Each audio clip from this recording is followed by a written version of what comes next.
Hello students, कैसे हैं आप सब लोग। आज हमारा दूसरा 365 डेज़ करंट अफेयर्स का वीडियो है। देखिए, आज का वीडियो थोड़ा इम्पोर्टेंस रखता है क्योंकि ये रिसेंट एक आपका डिस्प्यूट चला है इज़राइल एंड फ़िलिस्तीन के बीच में, उस पर है। इसमें कई सारे क्वेश्चंस हैं, कई सारे डाउट्स हैं जो लोगों को समझ नहीं आ रहे हैं। कुछ लोग बहुत ज़्यादा कंफ्यूज हैं क्योंकि उन्हें बैक हिस्ट्री नहीं पता, न्यूज़पेपर पूरी डिटेल्स ठीक से देना नहीं चाहते। तो आइए इसके बारे में चीज़ें समझते हैं, क्योंकि यूपीएससी के लिए इम्पॉर्टेंस रखता है। इन दोनों कंट्रीज़ की हिस्ट्री भी कहीं ना कहीं आपसे पूछी जा सकती है और जनरल नॉलेज के लिए भी ज़रूरी है। तो आइए इस चीज़ को समझते हैं, देखते हैं कब हुआ, कैसे हुआ, किसने किया और क्यों किया। इसराइल फ़िलिस्तीन का मैप है। ब्लू वाला आपका इसराइल का है और रेड वाला आपका फ़िलिस्तीन का है। देखिए, इसराइल फ़िलिस्तीन की हिस्ट्री अगर ध्यान दी जाए, जो वर्ल्ड वॉर हुआ बेटा, जब वर्ल्ड वॉर सेकेंड ख़त्म हुआ तो उस टाइम पे जर्मनी जो एक कंट्री थी, उसने क्या किया, जितने भी ज्विस थे उनको बाहर निकालना स्टार्ट कर दिया।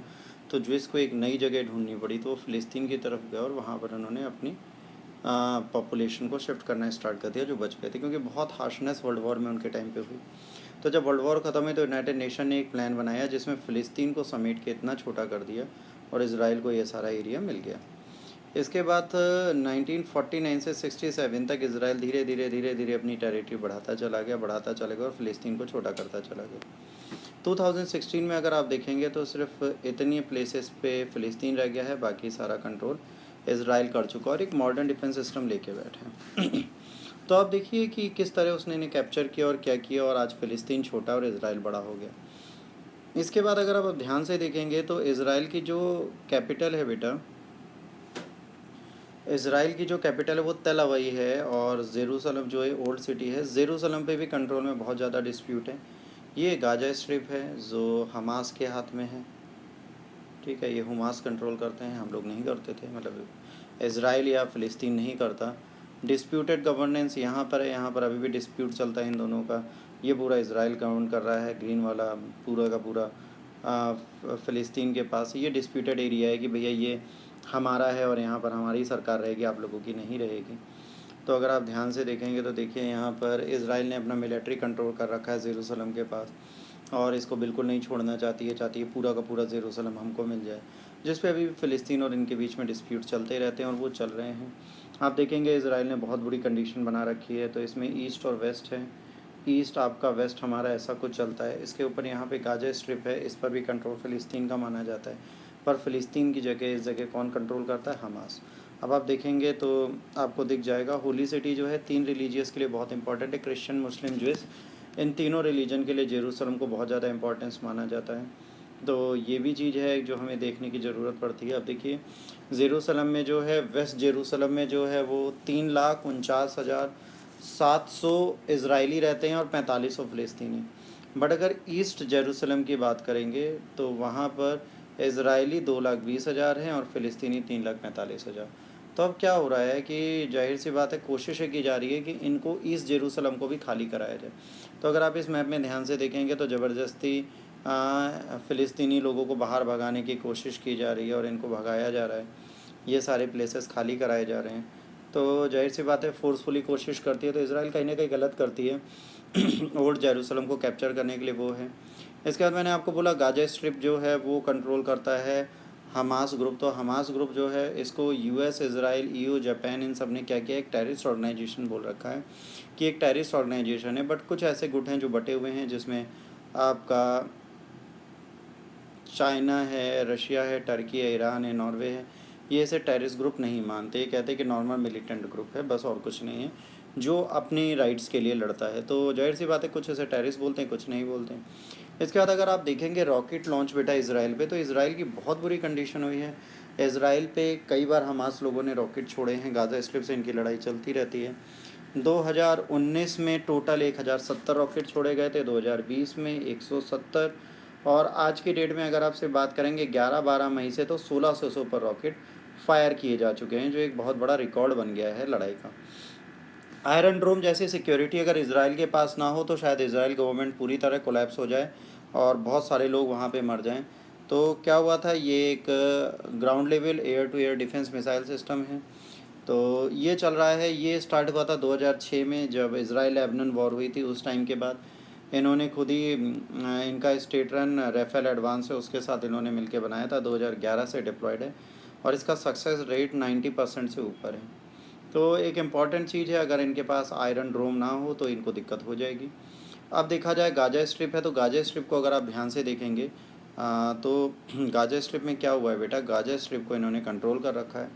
और ये जो गाज़ा स्ट्रिप है बेटा, इस जगह इजिप्ट ने इसे ब्लॉक कर रखा है, ये पूरी ब्लॉकिंग कर रखी है इसराइल की गवर्नमेंट ने खुद आर्मी लगा के। तो ये जो प्लेस है यहाँ पर क्या है, इनके पास फाइनेंशियल स्टेबिलिटी नहीं है, इकोनॉमिक एक्टिविटीज़ नहीं है, तो एम्प्लॉयमेंट हाई है, तो इंटरनेशनल लोग बहुत सारे इनको हेल्प करते हैं कि यहाँ रहने वाले फ़िलिस्तीनी लोगों को हेल्प मिले और उनके घर बने।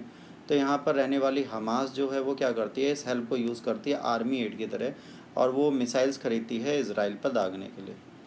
तो ये सारे इश्यूज़ ये बना देते हैं, तो इससे इसराइल को भी दिक्कत होती है, इसराइल भी कोशिश करता है कि इनको जल्दी फ्री करा दिया जाए। ये इशू स्टार्ट कहाँ से हुआ था, फ़िलिस्तीन में बहुत सारे लोग थे जिनके पास कुछ नहीं था, तो ईस्ट जेरूसलम के शेख जरहा थे, इन्होंने फ़िलिस्तीनी स्ट्रगल को साथ दिया और इन्होंने कहा कि अब मैं सबको घर प्रोवाइड कराऊंगा जितने रिफ्यूज़ीज़ हैं। तो देखिए एक न्यूज़ थी, सामरिया दिनजनी फैमिली की थी बेटा, जिनको पहला रियल होम मिला है।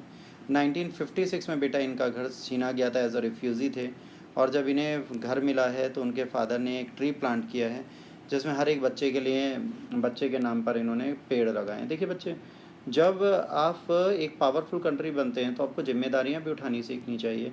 ये नहीं होता तो ये डिस्प्यूट स्टार्ट हुआ, जिससे जेरूसलम में रहने वाले जो फ़िलिस्तीनी लोग थे उनको बुरा लगा, तो उन्होंने 100 ऑफ ज्विश जो थे वो बाहर निकले और उन्होंने एक चैंट डाला, डेथ टू अरब्स, है ना। और जेरूसलम में वहाँ पर क्या हुआ, इश्यूज़ क्रिएट होने लगे और प्रॉब्लम्स बढ़ने लगे। अब इसके बाद दो इम्पॉर्टेंट नेता थे, Arie King and Itamar Ben Gvir. तो इन दोनों ने क्या किया, इन्होंने कहा कि भाई जेरूसलम तो इसराइल का है, तो इन्होंने क्या किया, आग में घी डालने का काम किया, लोग लड़ने लगे। 7 मई को क्या हुआ, बहुत सारे फ़िलिस्तीनी थे जो प्रोटेस्ट कर रहे थे, तो उनको इज़राइल पुलिस ने कैप्चर किया और वहाँ पे पीस इस्टेब्लिश करने की कोशिश की। तो यहाँ पर रिवोल्ट्स भी हुए, मूवमेंट्स भी चले और बहुत सारे प्रोटेस्ट चल रहे थे, तो इन सबको कैप्चर किया गया। तो इनको कैप्चर करने के बाद ये अगले दिन भी शांति नहीं बैठे, इन्होंने क्या किया, इन्होंने मॉस्क पर अटैक कर दिया आज जेरूसलम डे वाले दिन। तो यहाँ पे क्या हुआ, यहाँ पर फ़िलिस्तीनी जो थे वो अंदर थे, तो इन पे पैलेट गन्स चलाई गई, ठीक है, और स्टंट ग्रेनेड्स फेंके गए फ़िलिस्तीन के ऊपर। तो फ़िलिस्तीन के बारे में इजराइल ने बोला भाई ये पत्थर लेके पहले से अटैक करने के लिए बैठे थे, इसलिए ऐसा हुआ। जैसे ही इन्होंने मस्जिद पर अटैक किया है, वैसे ही 10 मई को हमास ग्रुप ने कह दिया कि अगर आप यहाँ से अपनी आर्मी नहीं हटाते तो ये गारंटी है कि हम आपके ऊपर अटैक कर देंगे। बस उसी दिन रात को क्या होता है, मिसाइल्स अटैक करने स्टार्ट कर देते हैं वो लोग, और लाइन से बहुत सारी मिसाइलें छोड़ी जाती हैं। इसके बदले में जाहिर सी बात है इसराइल भी वही काम करता है और बहुत सारी मिसाइलें दाग देता है गाज़ा स्ट्रिप पे। इसके बाद इसमें आप देखेंगे तो 20 फ़िलिस्तीनी मर चुके थे, जिसमें 9 बच्चे भी थे नेक्स्ट डे ही। उसके साथ एक इंडियन फ़ीमेल भी थी जो केरला की थी, वो रहती थी। इनकी भी अपनी फैमिली से बात कर रही थी, तभी इनके घर के ऊपर रॉकेट गिरा एंड शी डाइड। फ़िलिस्तीन मिलिटेंट के चक्कर में इसराइल में रहने वाली महिला भी मरी। तो टोटल इसराइल ने 130 पर एयर स्ट्राइक कर दी थी उसी दिन। इसके बाद अब कहा जाता है कि बेटा कौन सही है कौन गलत है, तो कौन सही कौन गलत की अगर बात करेंगे, हाई रिप्रेजेंटेटिव जो हैं उन्होंने कहा कि भाई ये इंटरनेशनली ह्यूमैनिटेरियन ग्राउंड पे बहुत गलत है। अगर आपके पास पावर है तो उस पावर का यूज़ करना प्रॉपर मैनर में सीखिए, ना कि बच्चों की तरह लड़ना। उसके बाद यूएन की बात करें तो जाहिर सी बात है, गाज़ा स्ट्रिप के जिस एरिए पे ये डिस्प्यूट चल रहे हैं उस एरिए पे देखिए येलो से मार्क है, United nation office of high commission human rights said on 7 में the law is applied in the humanitarian and discriminatory manner. इन्होंने कहा जो वहाँ पे लॉज हैं वो गलत हैं और वहाँ का एरिया जो है आपके डिस्प्यूट में आता भी नहीं है, आपको ऐसा काम नहीं करना चाहिए। इन दोनों ने कोशिश की है, सब लोग कह रहे हैं कि भाई आप अपनी बैटल ख़त्म करिए, बट ख़त्म करने का नाम नहीं आ रहा। अब देखिए जिसके पास बहुत पावर होती है उसके पास बहुत ज़्यादा रिस्पॉन्सिबिलिटी होती है। तो एक महात्मा गांधी का स्टेटमेंट याद आता है, इन्होंने कहा अगर एक आँख के बदले दूसरी आँख लेते रहोगे तो पूरी दुनिया अंधी हो जाएगी। तो अगर हमास एक टेररिस्ट ग्रुप है वो अटैक करता है, तो क्या इसराइल को सेम तरीके से अटैक करना चाहिए? जब आपका एयर डिफेंस सिस्टम अच्छा है तो आपको कायदे से हमास को कंट्रोल करने की जगह अपने नेशन को और सिक्योर करना चाहिए, और जो जेरूसलम का इशू था उसको टैकल कर लेना चाहिए। पर आप इसके अपोजिट क्या कर रहे हैं, आप कह रहे हैं कि नहीं भाई हम तो अब अटैक ही करेंगे, अब कुछ भी हो जाए हम अटैक करेंगे। इसके बाद फायरिंग चलती रह रही है, अभी भी ख़त्म होने का नाम नहीं ले रही है। कल की बात करेंगे फिर से 69 फ़िलिस्तीनी मारे गए, 17 बच्चे मारे गए। अब क्वेश्चन ही आता है, क्या आपके लिए बच्चों की कोई वैल्यू नहीं है? क्या आपके लिए हर बंदा टेररिस्ट है। जैसे इजराइल कहता है फ़िलिस्तीनी टेररिस्ट हैं, तो फ़िलिस्तीन में रहने वाला हर सिटीज़न टेररिस्ट है। वैसे फ़िलिस्तीन कहता है इजराइल टेररिस्ट है, तो इजराइल में रहने वाला हर बंदा टेररिस्ट है। ऐसा तो नहीं हो सकता कि हर बंदा टेररिस्ट हो।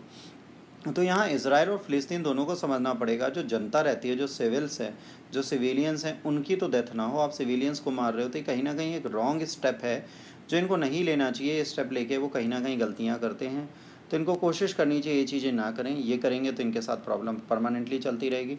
और बेटा बच्चे 17, 9, 8, 10 ऐसे बच्चे जो मारे जा रहे हैं, वो कोई कंडीशन नहीं क्रिएट करते। उनके मरने का कोई लॉजिक नहीं है कि आप उनको मारें। इसके बाद ऐसा नहीं है कि पीस इस्टेब्लिश करने की कोशिश नहीं हुई। यहाँ पर एक हुए थे यिंतजहाक रैबिन, इन्होंने कोशिश की थी कि फ़िलिस्तीन और इज़राइल के बीच में पीस इस्टेब्लिश हो जाए। तो वहाँ के कुछ ऐसे एक्सट्रीमिस्ट लीडर्स थे जिन्होंने इन्हीं को मरवा दिया था, इन्हीं को असैसिनेट करा दिया था। तो वहाँ के पॉलिटिशियंस नहीं चाहते, उन्होंने इतनी नफ़रत भर रखी है फ़िलिस्तीन और इज़राइल की पॉलिटिशियन ने इतनी नफ़रत एक दूसरे के खिलाफ़ भर रखी है कि इसको सही नहीं करा जा सकता। और एक बहुत इंपॉर्टेंट चीज़ आई थी, पुरानी पोस्ट है, why Israel has most technological advancement military on the earth. जाहिर सी बात है इनसे बहुत लड़ाई होती है, बट जब आपके पास बहुत सारी पावर है तो आपके पास उतनी रिस्पॉन्सिबिलिटी भी होती है। पर इज़राइल रिस्पॉन्सिबिलिटी निभाना नहीं चाहता, वो रिस्पॉन्सिबिलिटी के अपोजिट रहता है। इसी के साथ अभी रिसेंटली क्या हुआ है कि पाकिस्तान और टर्की ने ज्वाइन कर लिया है हैंड एक दूसरे के साथ, और इन्होंने कहा है कि ये इज़राइल को रोकेंगे, ये फ़िलिस्तीन का साथ देंगे। तो वर्ल्ड दो गुटों में बट रहा है, बट आप इसके लिए डर रहे हो कि वर्ल्ड वॉर हो जाएगी, तो ऐसा कुछ नहीं है। ये गाज़ा स्ट्रिप के डिस्प्यूट्स आते जाते रहते हैं, हर साल होते हैं, तो इसके लिए आपको परेशान होने की ज़रूरत नहीं है। कहीं बैटलसम सिचुएशन नहीं बनेगी, तो आप बिल्कुल रिलैक्स रहिए उसके लिए। इसके बाद आज फिर भाई साहब ने बोल दिया, इज़राइल से जब बोला गया कि आप अपनी बैटल ख़त्म कर दीजिए, तो वहाँ के जो याहू हैं, इन्होंने कह दिया कि भाई अभी तो ये बैटल ओवर नहीं होगी। तो उन्होंने कहा हमास के जो लीडर स्केप हुए हैं, जब तक इनको हम नहीं मार लेंगे तब तक हम बैटल ख़त्म नहीं करेंगे, चाहे कोई कुछ भी कहता रहे, अभी बैटल ख़त्म नहीं होगी। ये स्पेंटरमैन भाई साहब का ये बैटल ख़त्म करने के लिए तैयार ही नहीं है। इन्होंने कहा अब तो हमास को हम मार के ही रहेंगे, चाहे कुछ भी हो जाए, उनके बिना हम नहीं चलेंगे। तो जब तक हमास नहीं ख़त्म होते तब तक अभी शांत बैठने वाले हैं नहीं। तो इनके स्टेटमेंट भी कहीं ना कहीं बहुत इंपॉर्टेंस काउंट करते हैं लोगों के लिए। आज जो कंडीशन इन्होंने दे दी है, इसके बाद जाहिर सी बात है कुछ इश्यूज़ ऐसे चलेंगे जिनको टैकल करना मुश्किल हो जाएगा। तो दोनों गवर्नमेंट एक दूसरे के साथ एंटी बैठी हैं, और इस एंटी गवर्नमेंट में कई सारे इश्यूज़ हैं जो लाइव चलेंगे। और देखते हैं, अभी बैटल ख़त्म होने का तो नाम नहीं है। अभी ऐसी कोई सिचुएशन नहीं है कि इस बैटल को कोई भी ख़त्म कर पाए। ये बैटल एज इट इज़ चल रही है और एज इट इज़ चलती रहेगी। तो देखते हैं क्या होता है। बट हाँ, गलत तरीका है, गलत कंडीशन है, ऐसा होना नहीं चाहिए। इज़राइल फ़िलिस्तीन दोनों पीसफुली रह सकते हैं, बट वो रहना नहीं चाहते। तो आज के लेक्चर के लिए बेटा इतना ही। अगर आपको लेक्चर अच्छा लगा तो प्लीज़ लाइक, शेयर और सब्सक्राइब करिए। और अगर कोई भी इशू है तो प्लीज़ आप कमेंट बॉक्स में लिखिए, क्योंकि करंट में मैं कोशिश कर रहा हूँ आपका टाइम थोड़ा कम करने का, ताकि आपको पढ़ने में टाइम ना लगे ज़्यादा। अगर आपको मेरा लेक्चर अच्छा लगता है और आप मुझसे कुछ पूछना चाहते हैं तो मेरे इंस्टाग्राम को आप फॉलो कर सकते हैं, और जो भी चाहे मुझसे पूछ सकते हैं। समय मिलने पर मैं 100% आपको जवाब दूंगा। तब तक के लिए ध्यान रखिए, घर पे रहिए, सुरक्षित रहिए। जय हिंद, वंदे मातरम।